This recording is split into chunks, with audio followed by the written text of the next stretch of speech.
Welcome to A Healthy Curiosity, the podcast that explores what it takes to be well in a busy world with self-care strategies from Chinese medicine. I'm your host, Brody Welch, here to support you on your journey of health, happiness, and personal evolution.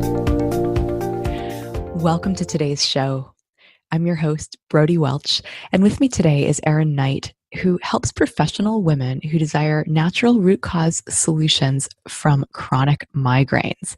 Her 4-step migraine freedom plan is your blueprint to experience a dramatic increase in productivity and start participating in life again. She teaches you how to solve your headaches like an engineer at her corporate workshops through one-on-one coaching and on her blog at www.engineeringradiance.com.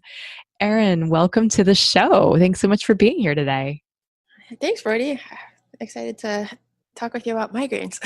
So yeah, I'm excited to hear all of what you know about migraines. First off, though, I have to ask, you engineering radiance and engineer your headache solutions makes me think that you're an engineer. Is that your background? Yes, you're right. So I'm actually a trained pharmaceutical engineer, a chemical engineer, and spent time in industry, like designing new products, new processes, and that's all fun and good. But then I had my own health crisis, like a lot of us in this field, and found that I had to kind of put my engineering hat on for that, and problem solve and look at root cause analysis and things like that to really figure out what was going on, because I wasn't getting a lot of answers from the conventional world, and at the same time had this feeling that surely there's a way. I was in my 20s at the time, and I was like, surely I'm not going to live like this for the rest of my life. So there has to be an answer. And eventually discovered functional medicine and functional nutrition, and it made so much sense to the engineer in me, because that's all about finding root causes in your digestion, your hormones. And that turned out to be really the underlying issue for my migraines and for my other health issues. So once I figured that, I was like, oh my gosh, nobody's talking about the fact that you can even solve migraines like this and really be free from worrying about the triggers, stressing about avoiding different situations and things like that. That wasn't an option. Yeah. I know how debilitating migraines can be. It's something that I treat in my Chinese medicine practice quite frequently, because acupuncture and Chinese herbs can be really helpful for migraines. And and certainly, like, just being around family members and loved ones when they've been having migraines, it seems like such a miserable experience, like just needing to be away from stimulation, feeling overwhelmed by anything, just the intense amount of pain. And there's really not, like, people who get migraines and suffer with them, they don't love the medication like either. Like that can be equally debilitating in a different way. And so it's something that really is a pretty miserable condition, and one that doesn't seem to be, I agree with you, in the common culture, it's not something that people are taught that they have any leverage over. And so I'd love to hear a bit about, first of all, like, if you could define migraine for us and tell us a little bit about what tends to cause them. Absolutely. So I think the big takeaway, or what I really want people to start thinking about when they think about migraines, is that at the end of the day, it's a symptom of underlying stress in your body. So, there's certain things going on in your body for the migraine process itself, sure, but stress or inflammation or disease shows up for different people different ways. Some people have joint pain, some people have, skin issues. People like me who are prone to migraines, if that stress accumulates to basically a breaking point, then overflows into experiencing a migraine. So instead of just thinking about, what's going on in there, what can I do about it, think more of it like, okay, a migraine or a headache is your body screaming for help, saying, pay attention and change something. And it's great that we have medications and things like that in the short term. Sometimes that can be the answer for some people. We want to go and look for natural alternatives if we can, but even moving past that and saying, what is making me prone to the things that are triggering them for me. So you're saying it's really an invitation to, it's the migraines, the tip of the iceberg. It's the thing that we notice that is connected to some other imbalance going on in our lives. Yes. So I'd love to talk about natural migraine relief and like getting out of Yeah. that all day long. But really the most important thing is, yeah, taking it as an invitation to look deeper and saying, how can I stop having these so often? Because actually something interesting that happens for a lot of people, and maybe it was going on for me too, is we kind of block a little bit. It's like after it happens, after you've recovered, you're back to normal, you don't want to think about it again until it comes back. And I think that can be an easy place to get stuck because, you know, it's painful, stressful, etc. We kind of want to bury that and forget that it even happened. So maybe if you're listening right now, like, let's make a point while you're feeling good and you know that you're sensitive or prone to these, let's think about what that might be telling us, because you don't have to live like that forever. That's a really important point, that it's like once it's over, you might not want to go relive that miserable experience, but if you can just kind of get a sense of what was going on at the time, deconstruct it a bit, that can help with the Mm-hmm. prevention. Mm-hmm.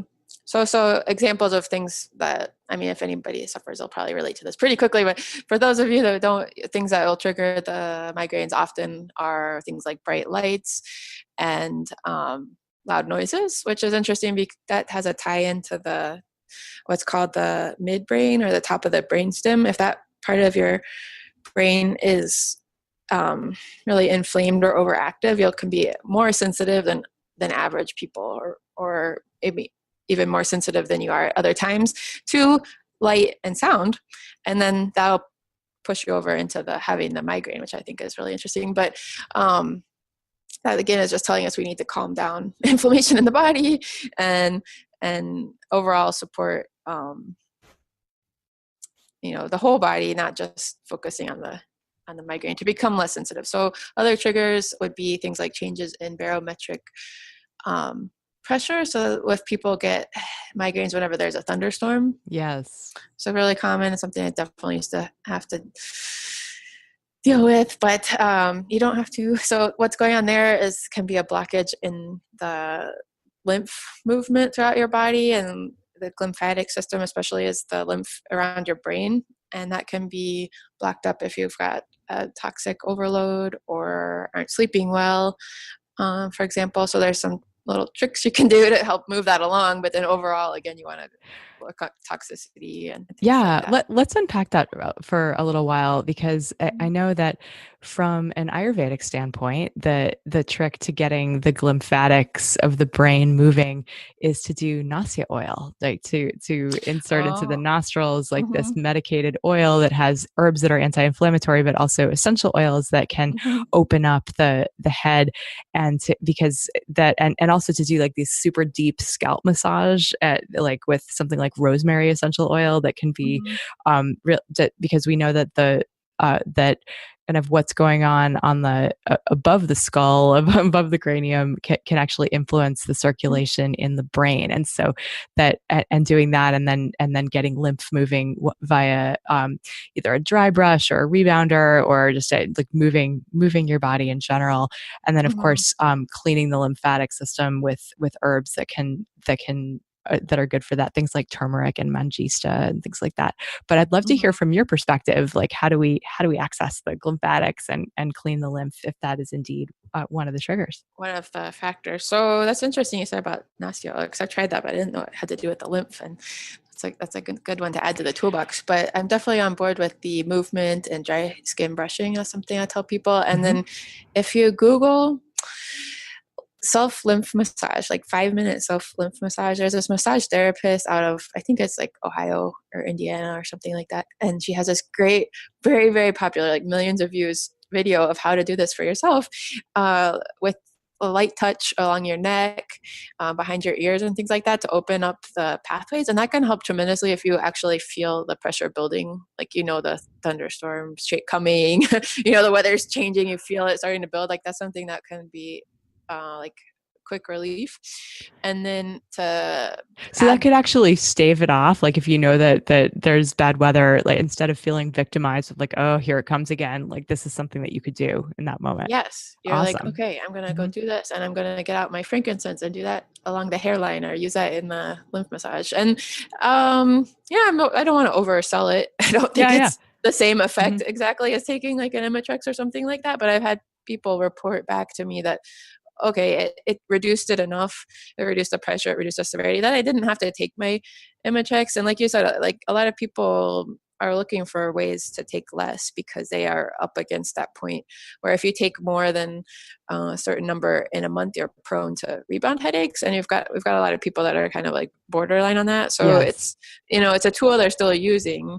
However, they don't want to be taking so much more that they're getting rebound headaches, and they're really interested in what they can do to just even not have to take that. And this is something that definitely would help there. So I just don't want somebody to be like, oh, it wasn't It wasn't 100%. a magic cure, right? Well, and it seems like the kind of thing where that, like, if you have congested lymph, which you can have, as you were saying, if we don't get enough sleep, it's like that's when the brain does its detox thing. And if we, if our lymphatic system is clogged because we're eating the wrong foods and there's inflammation, and there is, it's not necessarily the kind of thing where doing it once is going to fix the problem, but it may well be that the more you do it, you can move yourself down that continuum from severe and frequent to less severe and less frequent. Is that right?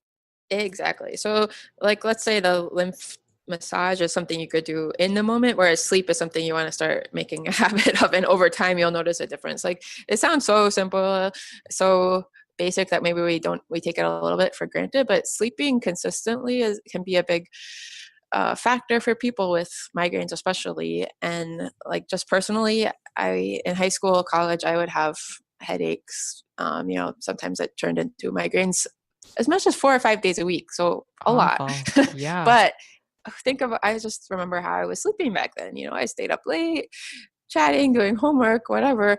Got up different times on the weekends, different time during the day. I think that was a huge contributing factor, because once I just became an adult basically and started going to the bed and getting up at the same time, it went from a point where I was having them chronically to just maybe once or twice a month, So you're, just from sleeping, I think.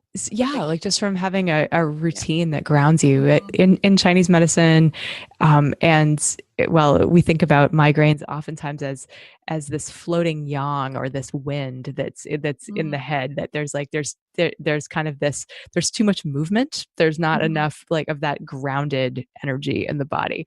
Or from an Ayurvedic perspective, the idea of too much, too much vata, too much wind, Oh too much yeah. air, that there is a groundedness, that routine and doing things at the same time, like getting up and going to sleep, that creates a kind of a foundation and a predictability that is Mhm. something that the body, which operates according to a circadian rhythm, can really rely on for stability. That makes a lot of sense. And then also, I was just thinking about the impact of the brain cleansing because if you're not getting enough hours of sleep, or not getting to that really deep restful sleep, if you're um, kind of not entering the REM sleep phase, then your brain doesn't have that cycle where it shrinks down and lets the fluid exchange and cleanse out, which is so important Yeah, to keeping things healthy and functioning. absolutely. So So yeah. you mentioned two other really important triggers, or things that we could potentially either use or manage or change our relationship to in order to avoid migraines. You mentioned foods and you Mm. mentioned hormones, and I'd love to tackle each of those as separate topics. So obviously there's foods that are just in general inflammatory and not good for us, but beyond things like sugar and artificial whatevers, is there are there things that people who deal with migraines should specifically avoid? I would have people strongly consider avoiding gluten, at least for, let's say, 6 months, or if not, get tested, because it's such a common issue for people with migraines. I did this migraine summit last summer, and almost all of our expert speakers who've worked with people with migraines for decades, and et cetera, were saying that they also find that gluten is like the first thing that needs to go. So I'm not saying everybody on the planet is gluten sensitive, but the fact that your body is kind of screaming for help and having a lot of extra inflammation is a good clue that that'd be a good place to start. So a lot of times people do something like a Whole 30, and get really good results from that. Yeah. Well, and I think that's a really important point, that it's not that gluten is evil or a bad food if you don't react to it or if you're not having symptoms, but that migraines, because they are a symptom that's so debilitating, that if you haven't done that test of cutting it out of your life and seeing what it's like, it could be a really important test, because gluten is simply a hard to digest protein, and that if you are not digesting it, that residue hangs out in the body, and that Mm-hmm. can clog up the works, so to speak. So gluten could be a really important one to experiment with for people. Mm-hmm.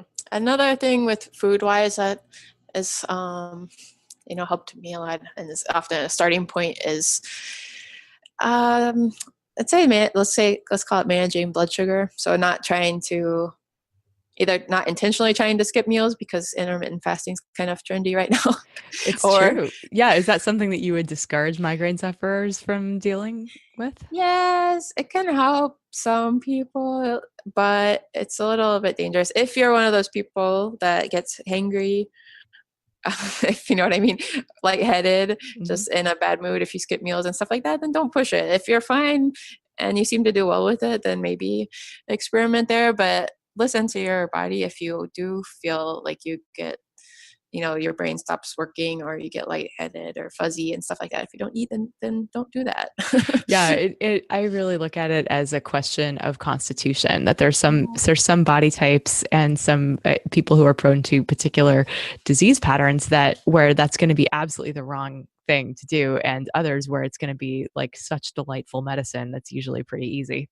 Yeah, if it's easy, then sure, go for it. But I haven't met a lot of people that it's easy Yeah, for yeah, yet. exactly. So what I usually start with people is, or my mindset around food is really that, I guess around like you're saying, around constitution, is we have to figure out what's working and what's not working. So I'll have people write down uh, food journal, but not so much of like, okay, I had a half a cup of broccoli and 2 tablespoons of olive oil. Like I don't really care about that. What I care is like how you feel after you ate whatever you ate, and we'll use that as a guide to fine tune it and course correct and adjust to figure out really what works for you. Because just because your neighbor, lost 30 pounds and got rid of their eczema by doing some diet doesn't mean that that's going to work for you. We have to start to listen to those signals, and that can be like your mood, that you feel and cranky or happy after a couple hours after you eat. How's your energy level? Are you noticing a lot of brain fog? Do you feel hungry quickly after? Starting to listen to all those clues is the best way I've found to really tune into the micro or macronutrient ratio that works for somebody. Um, Yeah, that's I think are all really important. Listening to yourself and taking note not only of what you ate, but how you felt afterwards, how you felt before, and looking at like, oh right, yeah, that was a bad headache day, and I skipped lunch, or and yeah, I worked through and it, or whatever. exactly. If you are one of those people, like I was one of those people, like if I didn't eat lunch, if I skipped lunch and like maybe around 2 or 3 o'clock, pretty much guaranteed to get a bad headache, if not eventually a migraine. So, I had to listen to that and learn to start carrying snacks around, stock up my office drawers, keep something in the car and prevent it, because that's something that's totally preventable once you understand that that's one of your triggers, and you can start to work on your flexibility there. So I think over time, as work on your hormone balance or lower inflammation and stuff like that, I've developed more flexibility so I can tolerate it more. But at that time, like if you're getting migraines, you're basically sick. You're in like a healing phase. So you need to treat yourself a little more gingerly and be extra prepared and just take care of those things. Like there's no reason to do that.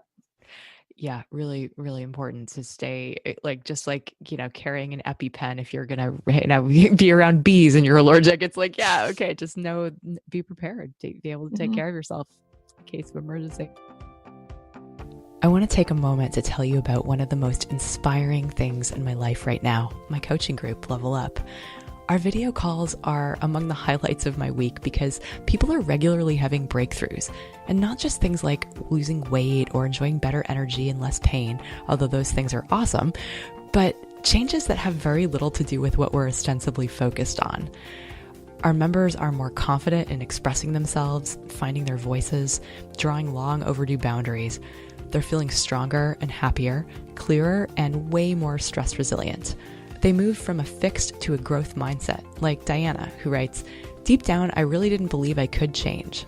After all, nothing I had tried had worked in the past. Now I know better. I'm happier and more confident. I'm way more kind to myself. Less negative self-talk and perfectionism. I'm treating myself with the same compassion I readily give others, which has made a huge difference in my outlook on life. Level Up is the real deal. It works."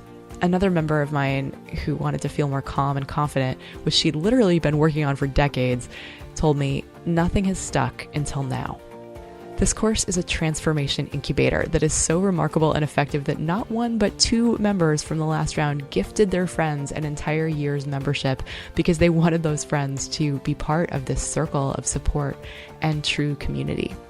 It's an incredible group of conscious people who are serious about doing things differently, upgrading their nourishment, getting stronger, trading stress for ease, and most importantly, living in alignment with the person they know themselves to be. If you want in, it's time to take action because spots are limited. Head over to the Level Up page at brodywelch.com and apply. Now back to the show. Let's talk about hormone balance now. I know a lot of, or I'm seeing more and more women come in with menstrual migraines, or sometimes the mid-cycle migraines if they're kind of in perimenopause and things are changing around and timing starts to get different. And so I'd like to know your take on hormone balance. Yeah, for sure. That can be a big reason that people finally will start looking into functional health because we don't just look at like your hormone levels and try to replace hormones or anything like that. We try to figure out why they're off in the first place, and that will often come back to toxicity levels, for example, or stress levels.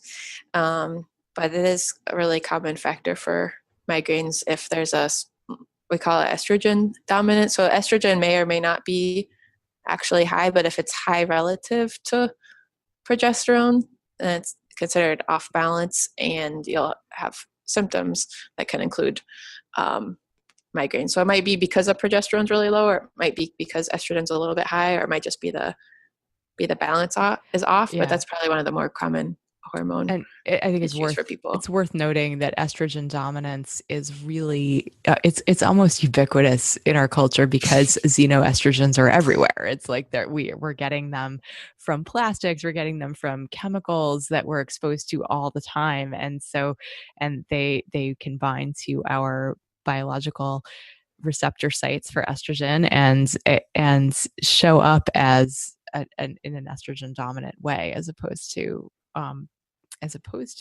before we started living amongst such toxins and ubiquitous chemicals. So I know, yeah. it's kind of a bummer. Something I learned interesting last year, because I thought I was doing a pretty good job avoiding plastics and things like that, but I didn't realize, let's say you're drinking out of a Starbucks cup or something like that. Sorry, Starbucks, I love you, but don't love your cups. So the hot liquid will go up against the lid and then Yes. release BPA and other toxins back into whatever your tea or something like that. And I think that's a common exposure we hadn't even really been Absolutely. talking about. And sometimes even the lining of the cup itself can be made with Mhm. a form of plastic that can lead to estrogen dominance. And so yeah, it's one of those like making sure that you're drinking out of stainless steel or glass, or bringing your reusable mugs to Starbucks or wherever you get your hot beverages. Yeah, exactly. So it's kind of a constant battle. I mean, there's definitely things you can clean up in your lifestyle and start changing, but it's hard to avoid it constantly. So I kind of have resigned myself to the fact that I'll be doing some gentle detox for the rest of my life at this rate. That Yeah. Well, lymph, and that back to those the lymph stimulation, that's part of it. Yeah, well, and all those things matter. Like on a day Mhm. where you can do that, okay, well, maybe that's the day to eat your third of a cup of broccoli sprouts and take your Epsom salt bath, or like make sure that just that or sit in your forehead for red sauna, or do something that helps with the detox hmm process. Yeah. So back to maybe your point about hormonal headaches. So like Yeah, that's a sign that we need to look at some of those underlying things in lifestyle, detox, etc. But hormones are something people kind of like usually really relate to being off because we know what PMS symptoms are, or Yes. we know that timing of the migraine isn't a coincidence. So that can be a really good uh, entry into looking at, some of those reasons why that's off. And so, and oftentimes, yeah, the thing that I will look at as suspect number one is stress. Is that what you look at too? Yeah, especially so the other half of that equation would be if progesterone's low. Mm-hmm. And there's, things you can take and et cetera, et cetera. But at the end of the day, for that really to shift long term, we have to change the way, our relationship to stress, I guess, maybe the thought patterns, unresolved trauma, making daily habits. And actually something interesting back to that, you remember I was talking about the midbrain being inflamed Yes. in people with migraines. This is something I just learned that made so much sense to my experience. Was if that's overactive and inflamed, and which it commonly is for people with migraines, you're stuck in that fight or flight mode Yes.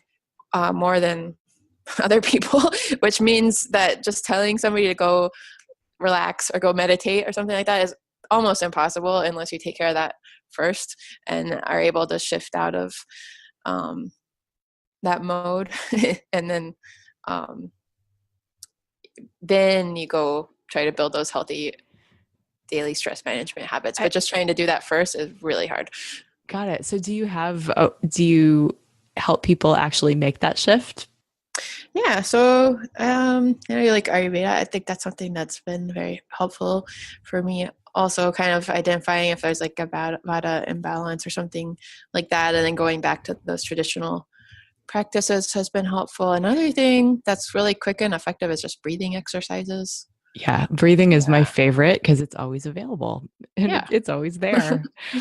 Do you do alternate nostril breathing or deep belly breathing, or does it matter? Like, That depends where I am. So if I'm yeah, in line at the grocery store, I'll do the yes, box breathing. If okay, I'm in the yeah, car, I'll do the alternate nostril breathing. nice. But I love all of them, and it works so fast.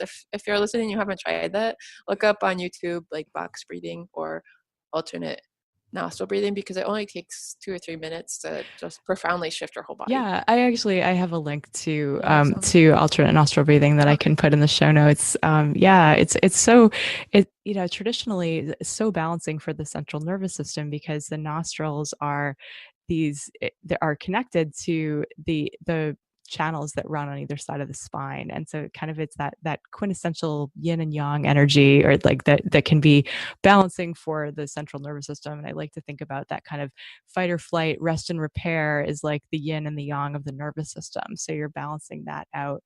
And then of course, just any breathing that takes you down into your belly, I think, like away from your head, like grounding yourself, can be really Mm-hmm. important. A lot of the acupoints that we use to treat migraines are on the feet, or like they're in the low body, that Mm-hmm. because these points are grounding and they will Mm-hmm. bring the energy away from the head and Mm-hmm. drain it out. um yeah, anyway, so there's a lot that can be done. Actually, just another parallel from Chinese medicine is that we connect migraines a lot of times to the liver. And like it's Mm-hmm. most often associated with an imbalance in liver gallbladder. So the gallbladder channel runs up through the shoulders. It connects with that point at the base of the skull, which can be so useful if you're having a migraine, like to press on that point to help like open the neck, allow energy to drain from the head. The point at the top of the shoulders, gallbladder 21, Mm-hmm. fabulous for sending energy down uh, throughout the body. But that in general, treating the liver, the liver qi stagnation, or the liver fire, or whatever it is, the liver yang rising, getting a handle on getting the liver to be moving freely and easily, the liver energy, that is how we treat stress most of the time in Chinese medicine. And so when you're saying like, oh yeah, well, good luck getting a handle on getting your midbrain to calm down until you've treated the stress imbalance, it's like, oh, well, that's why Xiaoyuan is such an awesome formula. Like that's why it's so excellent to use a lot of these things that we use in Chinese medicine to correct that balance. So I love the overlap. Yeah, that's really cool. When people are suffering from migraines, do you have any self-care tips for them, like in the moment, that can help?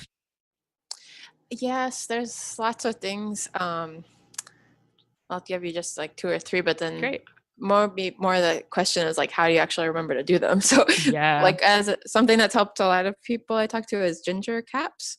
So like the powdered ginger comes in capsules, and you take quite a bit, like 3 or 4 caps at the first sign. And then if you notice some improvement, maybe not 100%, you could take it more a few hours later. That has been like, people will say that's a huge pain reliever, which is really cool. I just wish I had known about this years ago. And Yeah, ginger is I didn't know. definitely Yeah. anti-inflammatory. It's you Hmm. know, and yet it's not something that I've ever prescribed for migraines particularly, because there's so many things that are more specific. Hmm. But that's interesting that your people are reporting success there. Success with that. Another one is either frankincense on the hairline or on the roof of the mouth. And then you mentioned putting or different points on the feet. And I need to learn more of the specific points, but I definitely encourage people to just apply oils and massage your own feet um, in a dark room. So Hmm. instead of just like going and hiding out in there, like actually get out your essential oils and some lotion and give yourself a foot massage. You'll be hitting different reflexology points and then absorbing the oils really well. It's just a good time to do that. And that can make a big difference in just reducing the stress in your body quickly. Which essential oils do you like? Um, I have a whole drawer of them and I will use it a little bit based on the mood. But I Hmm. guess in that situation, I probably would grab some frankincense and lavender and vetiver.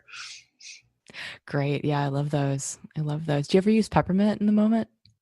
Yeah, so peppermint I would use usually on the head, Yep. get some I've tingly s- relief on the I've seen shoulders. the peppermint oil on the head take a migraine down from like a 9 to a 4, like Yeah. instantly. It's like it can be powerful in the moment medicine. Yeah. Like right on, I forget, you'll know, you can tell us what's the point right inside your eyebrow. Inside the eyebrow, in the divot, there is bladder 2 on the inner side, and at the very outside of the eyebrow, Sanjiao 23, gallbladder 1 are both kind of out there.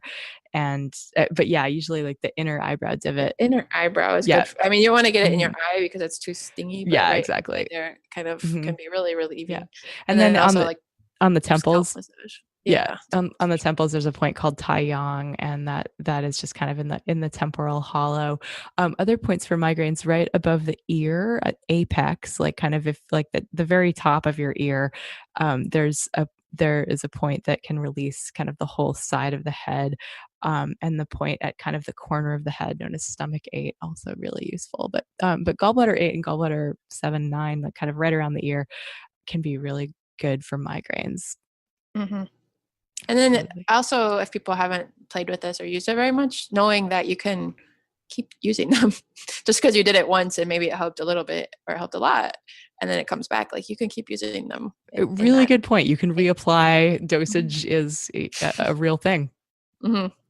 You can't take your prescription medicine every Yeah, couple yeah. hours, but you can take your oils every couple hours and keep using them. Well, especially the volatile ones, like they will burn off. They will not be there anymore. Whereas some of the base notes or the rootier ones, they will take a longer time to evaporate, or to be absorbed. But the lighter things like the citruses and the mints, you can apply very frequently. Yeah. So the other thing on this is really, we've mentioned a few things today. There's like lists of stuff on my website, frankly, but the problem I've run into when I don't feel good, I don't know about you, Birdie, but like if I don't feel good, maybe I'm getting a cold or a flu or starting to get a headache. I just don't want to do anything. I just want to like lay down. And then you forget to drink water. You forget to like have soup. You forget to take your vitamins. You forget to get the oils out. Like you Oh just kind of don't do anything yeah. and then you feel even worse. You can't even open that toolbox if you feel crappy enough, right? Like you're not Mhm. even motivated to take the steps that your conscious healthy mind might know would be useful. Yeah, and I know if I'm guilty of that, it probably is really a common thing. And so, what I've been helping people with lately is just making your own list. I've kind of thought about this. I think I need a better name, but I kind of think of it like a birth plan, Yeah. you know, because like if you know that eventually you're going to have that day when you have to go to the hospital and you're going to have a baby, then you make a plan, or at least they do on TV. They write down like what they're going to take with them, what Mm-hmm. they want to be wearing, what they're going to pack, what all is going to happen. And then because they've written it out, when things get hectic, when things get crazy, they just look at the list and they like follow that, Oh, right? that's so great. So so do you have a checklist for migraines, like for things Yes, you can do to help yourself? So what's on that list? exactly.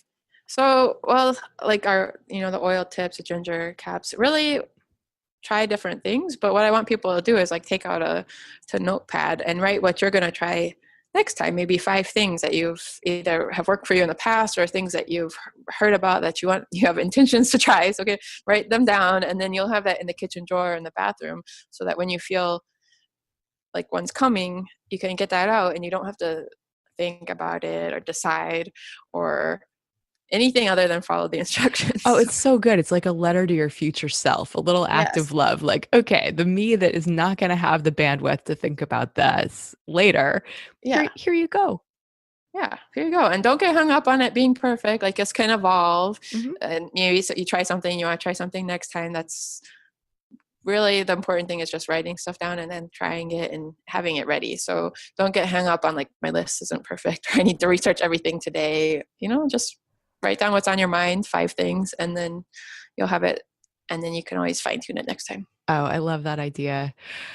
So, Erin, this has been really helpful. I've learned a lot. And if people are interested in working with you, how can they stay connected? Of course. You can find me at my website, engineeringradiance.com, or I have a gift that I hope will be helpful for people if you want more of ideas, like starter ideas of what to put on your checklist or put in your toolbox. I have a migraine rescue toolbox that I put together with my top 10 things.